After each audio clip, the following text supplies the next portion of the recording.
तो मैंने बहुत ही गलत बोला और आज मैं यहाँ पे गाजीपुर बॉर्डर पे आया हूँ किसानों से माफी मांगने के लिए।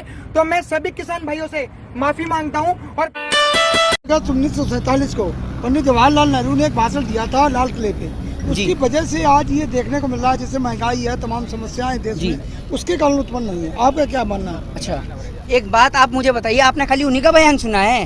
भाई साहब, भाजपा नमूनों की टोली है और ये तो सिर्फ एक छोटा सा, आप ये समझिए, ट्रेलर है। पिक्चर दिखाने वाले तो एक से बढ़कर एक नेता हैं। उन्होंने ये पूछिए कि नेहरू जी ने 15 अगस्त 1947 को भाषण दिया, तो अब देश में महंगाई कैसे हो रही है? वित्त मंत्री कह देती हैं प्याज के बढ़ते दाम को लेकर मैं प्याज ही नहीं खाती, ठीक है जी। इनका एक नेता कह देता है जी कर्नाटक में हमने गंगा साफ करने पर लाखों रुपया बहा दिया। अब भैया कर्नाटक में कौन सी गंगा बह रही है, जरा ये भी बता दो।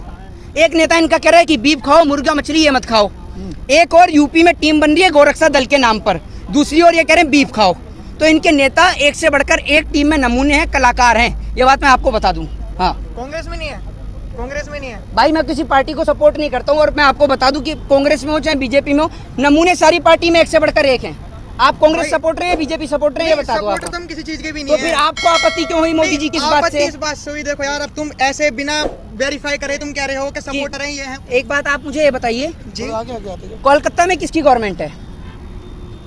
किसी की भी। अरे आपको इतना नहीं पता क्या कोलकाता में किसकी गवर्नमेंट है? मैं तो आपकी इज्जत बचाने के लिए कर रहा अरे हूं। भैया, इज्जत मेरी इज्जत मत बचाइए। सुनिए मेरे को, सुनिए एक मिनट, मेरी इज्जत आप ना बनाने वाले हैं और ना मेरी इज्जत को बिगाड़ने वाले हैं, ठीक है ना? आप ये बताइए कोलकाता में किसकी? अरे आपको, अरे यार भैया, संबित पात्रा बनने आए हो क्या? बोलते रहो, गट्टे करते रहो क्या? तुम कन्हैयालाल बनने आए हो क्या? आप एक बात बताइए, एक बात आप मुझे बताइए, पश्चिम बंगाल में गवर्नमेंट किसकी? आपसे जो सवाल पूछा जाए उसका जवाब हो तो बताइए, वरना मना करिए, मुझे नहीं पता। भाई बताओ, आप ये बताइए। अरे भैया तुम बता दो। अरे भाई मेरी बात सुनेंगे आप? पश्चिम बंगाल में किसी गवर्नमेंट है? ममता बनर्जी की है या नहीं है? टीएमसी की है या नहीं है? टीएमसी की है या नहीं है? मैं आपकी तरह पॉलिटिक्स में क्या करते हैं आप? क्या करते हैं आप? क्या मैं काम करता हूँ? क्या काम करते हैं आप? ईयरफोन का काम करता हूँ। किसका? ईयरफोन का काम करते हैं। कभी आप कहते हैं किसी न्यूज चैनल पे आके कि मैं 12th में पढ़ाई कर रहा हूँ, 12th में पढ़ाई कर रहे हैं, ईयरफोन का काम कर रहे हैं? भाई दोनों कर रहे हैं। 12th का तो सबका रिजल्ट आ गया, आप कह रहे हैं कि आपकी पढ़ाई चल रही है। यही कमी है देश में मेरे भाई। सुनिए, आप यंगस्टर से, अरे सुनने का काम करेंगे, सुनने का काम करेंगे। आपको पता है इस देश के अंदर हर दिन कितने लोग भूख से प्रभावित हैं? इस देश के अंदर आपको पता है SSC GD के अंदर अब की बार कितने क्वेश्चन गलत दिए गवर्नमेंट ने? आपको पता है सिविल सर्विस की भर्ती कितने टाइम से नहीं हो रही है? आपको पता है इस देश के अंदर बेरोजगारी का क्या आंकड़ा है? आपको पता है खत्म हुई है क्या? आपको पता है करप्शन कितनी खत्म हुई है? करप्शन कितनी खत्म हुई है आप बता दो भाई। एक बात बताऊं, अरे आप बचा हुआ है ना, करप्शन सुनिए, देश बचा हुआ है। हाँ, इस सरकार की वजह से सरकार की वजह से बचा। अच्छा, तो ये बता दीजिए बाकी जो देश है जहाँ पर मोदी जी नहीं है वहाँ का विकास हो रहा है या नहीं हो रहा? नहीं हो रहा, बर्बाद है भाई। तबाह होते हुए भी तबाही नहीं दिखती मेरे भाई, ये अंधभक्ति है, इसकी कोई दवाई नहीं दिखती। SSC का जो मैं आपको बता रहा हूँ आंकड़े कि 3000 से ज्यादा लोग जो भूखे सोते हैं। हंगर इंडेक्स में ग्लोबल 100, पता है आपको ग्लोबल हंगर इंडेक्स क्या है? पता है आपको ग्लोबल हंगर इंडेक्स क्या है? देख रहे हो आप नेगेटिव चीजें, पॉजिटिव चीज आप गिना दो, पॉजिटिव चीज आप गिनाइए। एक मिनट रुकिए, आप ये गिनाइए मोदी जी के पॉजिटिव फायदे। आप मोदी जी के पॉजिटिव फायदे गिनाइए, क्योंकि मैं भी नहीं जानता हूँ। बिल्कुल, आप गिनाइए। अरे मैं बता रहा हूँ भाई, शिक्षा अच्छी हुई, शिक्षा अच्छी हुई, बिल्कुल। कहाँ अच्छी हुई बताइए? एजुकेशन का बजट, एजुकेशन का बजट, एजुकेशन का बजट, एजुकेशन का बजट गिनाइए। अरे भैया, मैं आपको गिनवाने को तो मैं इतने गिनवा दूंगा, अरे हो जाएगी। कहाँ पे हुई है शिक्षा अच्छी है तो बताइए भाई। दिल्ली में हुई है, यूपी में स्कूल नहीं खुले, आप शिक्षा बेहतर हुई है? अरे मोदी हाई स्कूल से ट्रेनिंग लेके आए हैं झूठ बोलने की। मेरी 72 साल में सबके कपड़े घिस गए, सबके पैर घिस गए। अच्छा, सबके कपड़े हाथ घिस गए, कलम घिसते घिसते के राम मंदिर बनेगा। अच्छा, फाइनली बन चुका। ये कमी है देश के यंगस्टर की, आधी अधूरी जानकारी लेके बैठे हैं, 12th कर रहे हैं, इसीलिए कह रहा हूँ पढ़ाई पे ध्यान दे लो। सुनो, अब सुनो बात, राम मंदिर कोर्ट ने बनवाया है, वरना जिस तरीके से 3 तलाक का मुद्दा पार्लियामेंट से पास होता है ना 300 सांसद के बहुमत से, वैसे ही 133 करोड़ जनता के आराध्य मर्यादा पुरुषोत्तम भगवान श्री राम को कोर्ट के दरवाजे के चक्कर क्यों लगाने पड़े? सवाल का जवाब दो। बीजेपी ने बनवाया है राम मंदिर। अरे मेरा हाथ मत पकड़ो। मैं, अरे भैया, मैं सुनिए, क्योंकि अंधभक्तों की कोई दवाई नहीं है, ये अंधभक्ति की कोई दवाई नहीं है। आप 10 रुपए दोगे राम के नाम पे? अरे सुनिए, हमारे राम, अरे मैं बता रहा हूँ, सुनिए हमारे राम की जो आप बात कर रहे हैं, ठीक है? आपको पहली बात मेरे भाई ने बोली शिक्षा अच्छी हुई, ये नहीं पता कहाँ अच्छी हुई। जैसे बोला ना, क्या सुनने का दम रखोगे? ठीक है भाई, बोलो भाई। जैसे योगी जी ने एडवर्टाइजमेंट किया ना, उत्तर प्रदेश का एडवर्टाइजमेंट दिल्ली में कि 4 करोड़ रोजगार मिला, ये नहीं पता कहाँ मिला। ऐसी भाई ने बोला शिक्षा अच्छी हुई, लेकिन ये नहीं पता कि कहाँ मिली। दूसरी बात, इन्होंने बोला राम मंदिर। अरे देश की 133 करोड़ जनता के आराध्य मर्यादा पुरुषोत्तम भगवान श्री राम, उनके लिए 10 रुपए का चंदा देंगे? अरे देश के अंदर ऐसे ऐसे लोग हैं, सरकार है जो हिंदुओं की सरकार अपने आप को बताती है, वो राम के नाम पे चंदा मांगती है। नया संसद बनाने के लिए, पीएम कार्यालय बनाने के लिए कोई चंदा नहीं, और राम के नाम पे चंदा। किसान बैठा हुआ है, इसको किसने चंदा दिया है? ये बैठा हुआ है, आपको अच्छा लगता होगा ना? बिल्कुल अच्छा नहीं लगता भाई। तो अच्छा नहीं लगता तो ये मोदी जी से कहते क्यों नहीं? आपके या आपकी सरकार के किसी नेता की इतनी औकात नहीं है कि इनके हाथों को खरीद सके, इनकी कीमत लगा। सुनिए, अरे सुनने का दम रखिए, सुनने का दम रखिए। ये हाथ जो देख रहे हैं, इनकी जो खाल चुकड़ी है, ये घर में बैठ के या फिर वो पीएम कार्यालय में बैठ के नहीं हुई। इन्होंने पैसा अपना सींच के, जब सुबह 4 बजे प्रधानमंत्री मोदी अपने कार्यालय में बैठे होते हैं ना, तब ये उठकर देश की जनता के लिए पेट भरता है। और दुर्भाग्य इस बात का है कि आप जैसे लोग इसके हाथ का अनाज खाते हैं और गाली भी इसी को देते हैं। इसीलिए कहता हूँ, समझिए, पढ़िए, लिखिए। मैं तो अनपढ़ हूँ, आप एजुकेटेड हो। आप ये बताओ, अगर 3000 करोड़ रुपए अगर पूरे देश में बांटे जाते तो कितने रुपए आते हैं? एक बात आप, हाँ मैं आपको बताता हूँ, 133 करोड़ की आबादी है, 3000 करोड़ की सरदार पटेल की मूर्ति का जो रॉ मटेरियल आपने बताया, इसको ये सुनिए, ये संबित पात्रा वाले एक्शन जो डिबेट्स वाले ना, ये वहाँ दिखाइएगा। पहले ये बताइए, देश की आबादी कितनी है, जनसंख्या कितनी है? 135 करोड़। और अगर 135 करोड़ नहीं हुई तो फिर क्या करेंगे? पहली बात तो फिर तुमने स्टैटिक से नहीं पढ़ी। ऑफिशियल स्टैटिक आंकड़ा पढ़िए, ऑफिशियल स्टैटिक आंकड़ा पढ़िए। आज तक कभी भाई होता ही नहीं है, ऑफिशियली नहीं होता, नहीं होता भाई, कौन कहाँ नहीं होता। कोरोना के चक्कर में हमारी देश की इकोनॉमिक्स इतनी डाउन हो चुकी है ना ब्रो। देखो यार, ये पढ़ के मत बोलना यार, अरे मैं पढ़ रही है, मैं फोन आ रहा है, फोन भी नहीं देखें तो हमारे देश की इकोनॉमिक्स कैसे होगी? जितनी आपकी उम्र है, उससे छोटी उम्र से बोल रहा हूँ, जो पढ़ने की मुझे जरूरत नहीं है, ठीक है ना? आप कृषि कानून के बारे में बताइए, ठीक है ना? कृषि कानून के बारे में बताइए, आप बताइए कृषि कानून के बारे में बताइए। पढ़ लिया हो तो कृषि कानून, भाई 3 कानून है कृषि कानून। अरे बताइए, व्हाट इज द, अरे यार एक minute, what is the meaning of contract farming? What is the meaning of contract farming? क्या है कॉन्ट्रैक्ट फार्मिंग?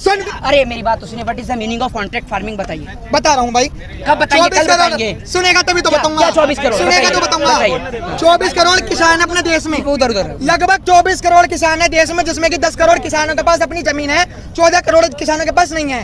भारत एक कृषि प्रधान देश है और 70% जनता कृषि के ऊपर आरक्षित और निर्धारित है। मुझे तो ठीक पता है ही नहीं थी। आपको पता ही नहीं। 24 करोड़ किसान, 24 करोड़ किसान, मोदी जी के घर का डाटा है 24 करोड़ किसान।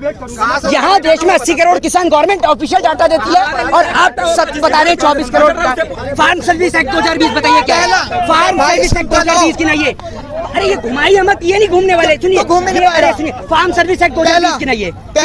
अरे पहले सरकार विकल्प नहीं दे रही, जो बाजार है सरकार ने कहा अपने पास से बेचो। अच्छा, हमारे से रिलेशन खत्म। अच्छा, हाँ। अरे मतलब जो एक बार बताइए, गन्ने की फसल 2 दिन में सूख जाता है गन्ना। किसी ने गन्ना उगाया, मान लीजिए 5 टन गन्ना उगाया, तो उसको लेकर भोपाल जाएगा, इतने का डीजल फूकेगा, है ना? डीजल फूकने के बाद में फिर उसमें टोल टैक्स भी देगा, और तब जाके देखेगा तो गन्ना तो सूखा पड़ा हुआ है, तो सरकार क्यों नहीं लेगी? और एक बात बताइए, ये मोबाइल फोन है, अब सुनिए, और घर पे जाके बताइएगा भी और भी लोगों को, ये मोबाइल फोन है। अगर इस मोबाइल फोन का स्टॉक खत्म हो गया ना, सिर्फ मेरे पास ही आ गया, तो बाजार में इसकी कीमत बढ़ जाएगी। इसको इकोनॉमिक्स बोलते हैं, ठीक है? पता है? हाँ, सुनिएगा, ठीक है? तो अगर आप अनाज को रखने का स्टोरेज दे देंगे किसान के हाथ से हटाकर, अंबानी अडानी को दे देंगे, 1 मिनट, गंगा जी से 1 बाल्टी पानी भरो चाहे 1000 बाल्टी नहीं भरो, कोई पैसा लेता है? नहीं लेता ना। अब वही फ्री में मिलने वाला पानी जब मल्टीनेशनल कंपनी की नजर में आता है, तो वो इसको 10 रुपए लीटर, 20 रुपए लीटर किन्ने और बिस्लरी के जरिए बेचते हैं। तो ऐसे ही जब किसान की फसल इनके हाथ में लगेगी, तो जो आलू आपको आज, हमें और आपको 20 रुपए किलो, 30 रुपए किलो मिलता है ना, वही आलू का दाम शायद 50 रुपए किलो, 100 रुपए किलो हो जाए, तो आप कहाँ से ले पाएंगे? और ये देश का गरीब किसान जो मेहनत करके पैसा करके, APMC एक्ट के तहत 2006 में मंडियां बंद कर दी गई बिहार में। जानते हैं आप क्या है APMC? बिल्कुल बताइए क्या है APMC? अरे आप सब APMC एक्ट की फुल फॉर्म बताइए APMC एक्ट नहीं पता तो बीच में क्यों बोलते हैं आप? सुनने का शौक है नहीं आपको, लेकिन गिनाइए, पहले पढ़िए, सुनिए। आप मेरे भाई हैं और मैं आपकी रिस्पेक्ट करता हूँ, सभी यंगस्टर की रिस्पेक्ट करता हूँ, और ये बहुत अच्छी बात है कि आपको पढ़ना चाहिए, किसान के लिए बोलना चाहिए। लेकिन सुनिए, यहाँ आकर कम से कम इन बुजुर्गों के, इनके हौसलों को खत्म मत करिए। पता है आपको, 8 महीने से बैठे हुए हैं और 700 से ज्यादा परिवार के सदस्यों को खो चुके हैं। यहाँ सरकार और किसी सरकार की औकात नहीं कि इनको खरीद सके या इनको मदद दे सके। ये यहाँ बैठे हुए हैं सिर्फ इसलिए कि अपनी आने वाली पीढ़ी को बचा सके इन गुलामी की जंजीरों से, ठीक है? तो यहाँ खड़े होकर ये मुंह में नखून चबाने से कुछ नहीं होगा। अगर आप इन्हें समर्थन देने के लिए, 2 समोसे के आपको खाना भी खिलाएंगे, 2 समोसे भी, सुनिए, 2 समोसे या आपको खाना भी खिला के भेजेंगे। खाना भी खिला के भेजेंगे आपको, ठीक है। और पूरे देश को किसानों का, अरे इतना बड़ा दिल है, आपके परिवार को भी लंगर खिलाएंगे। मैं तो 2 समोसे का खाना भी खाता हूँ। अरे पूरा देश इन किसान का अनाज खाता है। आंदोलन को बदनाम नहीं करूंगा और यहाँ मैं सभी से माफी मांगता हूँ। बोलो आप इस बात को। मैंने न्यूज 24 में, मेरे को नॉलेज नहीं थी किसी भी चीज की, लेकिन मैं ऐसे ही चला गया और मतलब हाँ मैं बहस करने के लिए, और मैंने किसानों के बारे में मतलब उसने मुद्दा उठाया था कि किसान ऐसे ऐसे आ रहे हैं, कुछ लोगों का कहना है कि पैसों में आ रहे हैं, ये है वो है। तो मैंने बहुत ही गलत बोला और आज मैं यहाँ पे गाजीपुर बॉर्डर पे आया हूँ किसानों से माफी मांगने के लिए। तो मैं सभी किसान भाइयों से माफी मांगता हूँ। और मैं यहाँ पे जैसे आया, मैंने यहाँ के हालात देखे, क्योंकि मतलब बहुत लोग कह रहे थे कि यहाँ किसान पैसों में आते रहते हैं। मैं दोबारा कभी ऐसा काम नहीं करूंगा, ऐसा काम नहीं करूंगा। आप बोलो कि मैं दोबारा ऐसा काम नहीं करूंगा। मैं दोबारा ऐसा काम नहीं करूंगा। और भाई ये मैंने, और ये बोलिए कि यहाँ कोई किसान पैसों से नहीं आता है। मैंने यहाँ पे आके देखा कि ये लंगर वंगर का भी बहुत अच्छी तरीके से, मतलब मैं पहले, हाँ लंगर भंडारा में मतलब मैं पहली बार आया तो मैंने यहाँ पे भी खाया। उन्होंने मतलब मेरे को बहुत ज्यादा इज्जत से खिलाया, पता होते हुए भी कि मैंने किसानों के बारे में ऐसा बोला है। और मतलब मेरे को इतना अच्छा लगा, तो मैं सॉरी कहना चाहूंगा। और जितने भी युवक हैं जो सोच रहे हैं, जिनकी ब्रेन मेंटालिटी ऐसी है कि मतलब किसान पैसों में आते हैं, ऐसा कुछ भी नहीं है। मैं यहाँ पे आके देखा और मैंने यहाँ पे